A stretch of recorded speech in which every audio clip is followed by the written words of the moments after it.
Le récit fondateur nous raconte le départ pour la croisade de 3 chevaliers, dont les seigneurs d'Epe et de Marchais.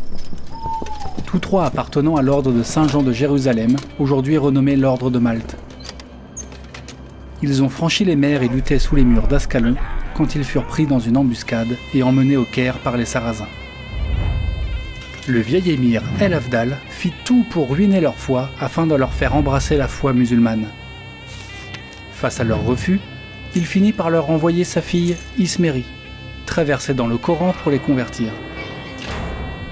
Loin de pervertir les prisonniers, ils parlèrent si bien de Jésus et de sa mère que la jeune fille demanda à voir une image de Marie, si vénérée au pays des 3 chevaliers. Ne sachant sculpter l'image promise, ils prièrent et s'endormirent.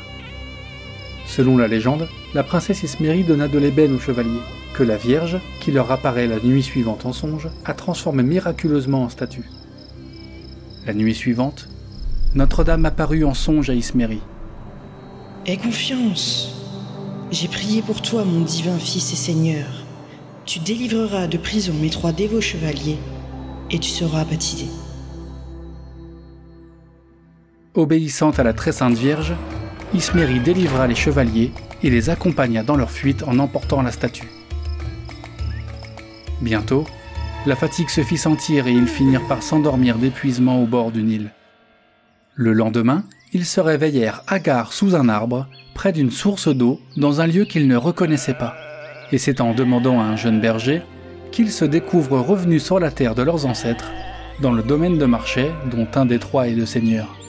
Partis pour Marchais, les chevaliers et la princesse reviennent sur leurs pas, ayant oublié la statue au lieu du réveil. Ils découvrent alors la statue au contact de l'eau de la source.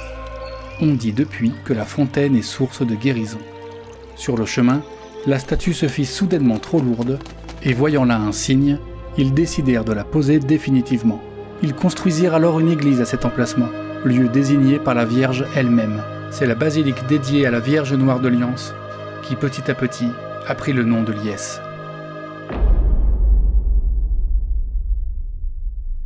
Dans les Hauts-de-France, au cœur du pays lannois, Liesse, petite commune de 1300 âmes, se caractérise par un environnement et une zone marécageuse riche en faune et flore. Le Grand Marais est constitué d'une 20aine d'hectares avec principalement des étangs tourbeux, des bois humides, et il est entouré des marais de la Souche qui s'étendent sur près de 3500 hectares. Sanctuaire marial du diocèse de Soissons, Laon et Saint-Quentin depuis le XIIe siècle. À Liesse, on voit la joie de la rencontre des pèlerins venant de tous horizons demander la grâce de la libération par l'intercession de la Vierge Noire. Le cahier d'intention à la basilique montre de nombreuses demandes pour libérer des situations bloquées, comme la maladie, la dépendance, le chômage, la stérilité ou les problèmes familiaux. Et surtout de nombreuses prières reconnaissantes et des témoignages adressés à Notre-Dame de Liesse, la remerciant d'avoir exaucé leurs souhaits.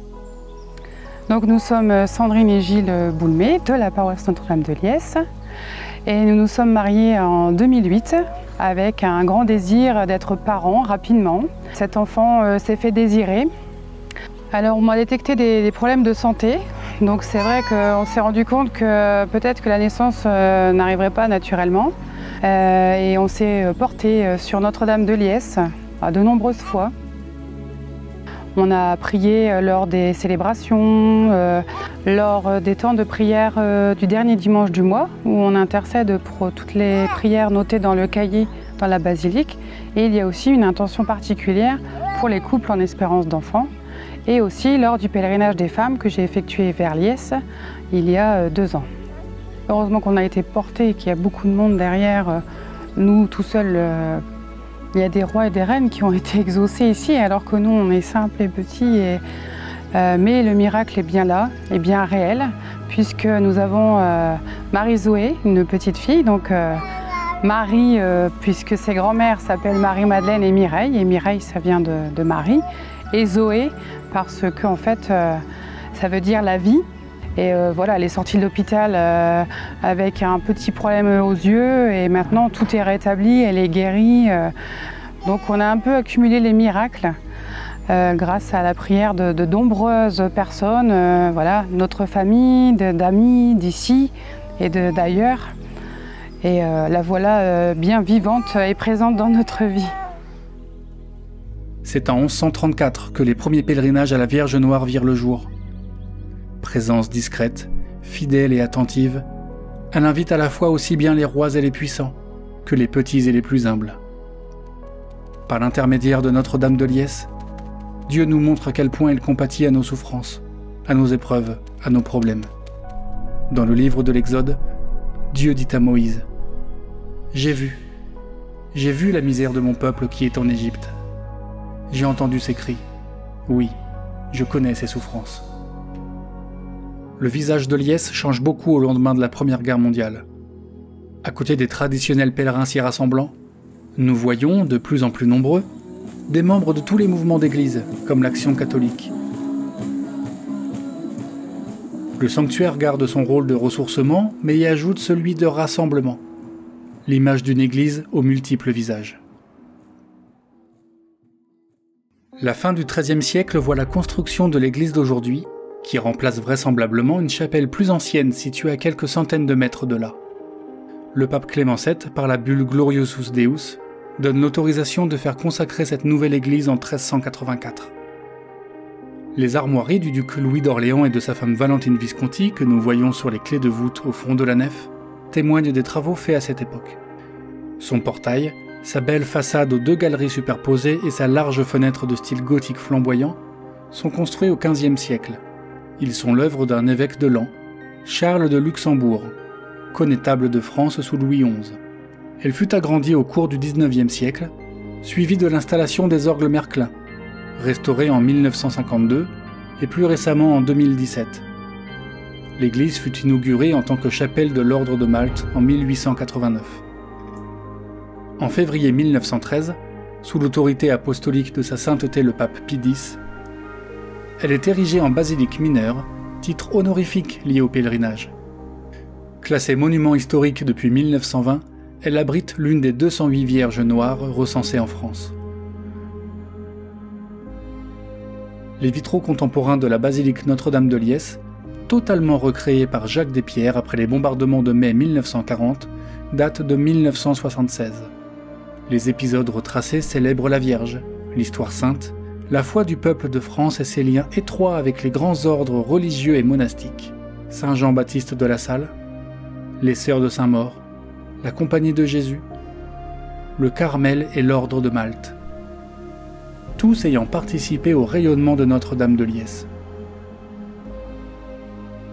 Le maître-autel a été offert en 1603 par Marie de Médicis, en remerciement de la naissance de son fils Louis XIII, qui, à son tour, avec Anne d'Autriche, ont montré leur gratitude suite à l'arrivée de leur héritier après 23 années de stérilité. En 1610, elle offrit également le chœur, qui est de style Renaissance italienne. Marie présente Jésus, les bras ouverts, en signe d'accueil et en rappel des chemins de libération par la croix. Joie et croix sont associés intimement. Ici, le sourire de la Vierge est très réservé, pour dire sa lucidité. La joie passe par la souffrance de la croix. La statue d'origine date de 1134 mais a totalement brûlé en 1794. La statue que vous pouvez voir aujourd'hui date de 1857 et conserve en son socle les cendres de la statue d'origine, lui gardant ainsi sa sacralité. Derrière la statue se trouve une fresque représentant la Pentecôte. Le Saint-Esprit descend sur les apôtres alors que Marie est avec eux. La tour centrale de la basilique abrite un carillon remarquable de 31 cloches depuis 1925. Nous retrouvons plusieurs ex-voto dans la basilique, dont le célèbre bateau survolant la nef. Il s'agit de la maquette du Soleil Royal, offert par l'amiral de Tourville, chevalier de Malte, en remerciement pour avoir eu la vie sauve lors d'une bataille navale en 1692. Des ex-voto dans la basilique illustrent les témoignages de soldats préservés des guerres et des prisonniers libérés. Ceux-ci rencontrent un écho particulier à Liesse, car le sanctuaire est en effet proche des champs de bataille de l'enfer du chemin des dames. En juillet 1934 se tient à Liesse le 3e congrès marial national qui coïncide avec le 8e centenaire de la fondation du pèlerinage. 3 cardinaux, 37 évêques et 120 000 personnes participent à cet événement. Après la Seconde Guerre mondiale, nous voyons la reprise des pèlerinages par le grand voyage de Notre-Dame de Liesse du 2 avril au 18 juin 1945, durant laquelle la Vierge Noire parcourt 900 km et visite 200 églises du diocèse.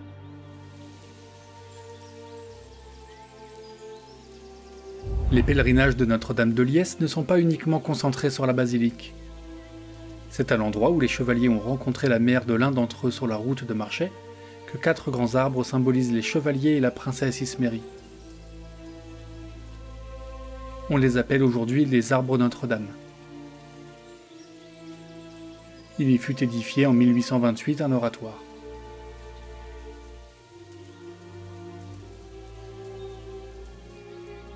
Les 3 chevaliers et la princesse Ismérie se retrouvèrent près de la source d'une fontaine. Son eau prit des pouvoirs miraculeux de guérison. Nous pouvons encore aujourd'hui jouir de ces pouvoirs. En 1857, à côté de la fontaine, fut construite une petite chapelle, la Santa Casa, construite sur le modèle de la Santa Casa de Lorette en Italie. Elle fut bénie le 16 août de la même année.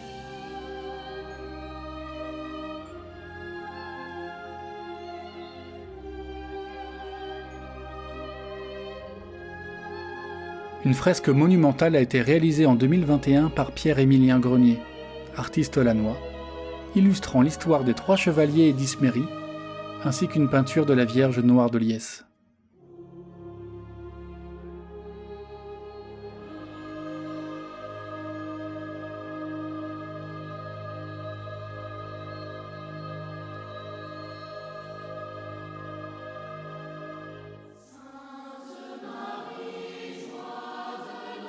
Le Carmel, présent depuis 1925, a participé à la vie de prière de la paroisse et du sanctuaire.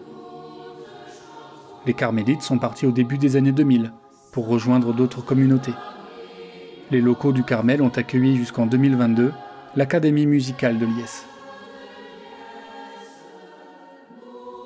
L'Esplanade, vaste lieu pouvant accueillir plus d'1 millier de pèlerins, est un endroit idéal pour les grands rassemblements comme le lundi de Pentecôte.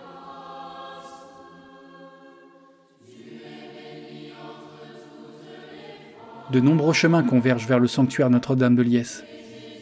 Des livrets au départ de Reims, Villers-Cotterêts, Laon, Eppes, Corbeny, Saint-Quentin, Vervins et de Paris guident les pèlerins vers Liesse-Notre-Dame. 8 itinéraires, de 10 à 203 km, cheminent vers la sainte patronne du diocèse. Les voyageurs peuvent être accueillis à l'abri du pèlerin, lieu de rassemblement, de formation ou de retraite. Bien d'autres chemins encore convergent vers Liesse. Un chemin de croix dans Liesse-Notre-Dame permet aux pèlerins de marcher de station en station sur les pas du Christ, des chevaliers et d'Ismérie. Depuis l'époque des croisades, la Vierge Marie est vénérée à Liesse sous le titre de cause de notre joie. Comme le dit Mère Teresa, « Elle est cause de notre joie parce qu'elle nous a donné Jésus.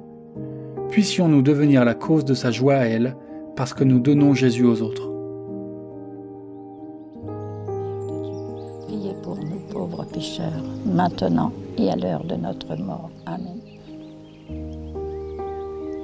Alors, fin novembre, ma fille me téléphone en me disant, voilà, demain François rentre à l'hôpital pour être opéré, il a une tumeur en haut du pancréas. Donc, étant aide-soignante, je sais que c'est quand même très grave.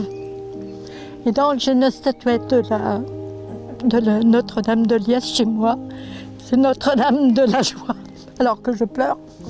Et donc, tous les soirs, j'ai prié le rosaire auprès de cette statuette. Au bout de 3 semaines d'hospitalisation, opération réussie, François est rentré 2 jours avant Noël.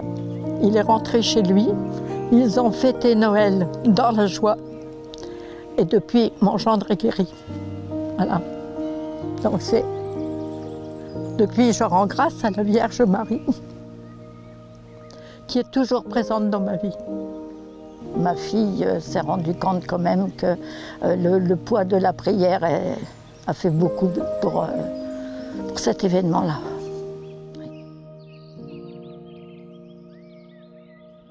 On sort joyeux et libéré après la prière devant la statue de la Vierge, parce que l'attention de Marie portée à chacun touche le cœur de tous ceux qui ont confiance en elle.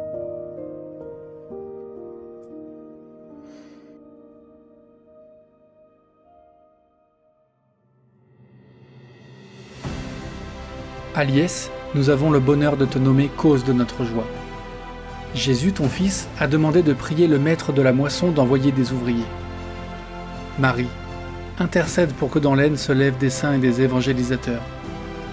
Femmes et hommes habités dans la joie pure qu'engendre la croix du Rédempteur.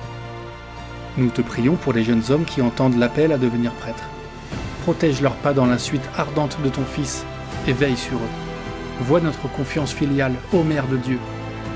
Toi qui, Aliès, as si souvent montré des signes de ta proximité et de ta puissance, viens encore nous offrir ta prévenance et ta fécondité. Marie, fille du Père éternel, mère du Fils unique, épouse du Saint-Esprit, médiatrice de notre salut, nous t'implorons dans la joie. Amen.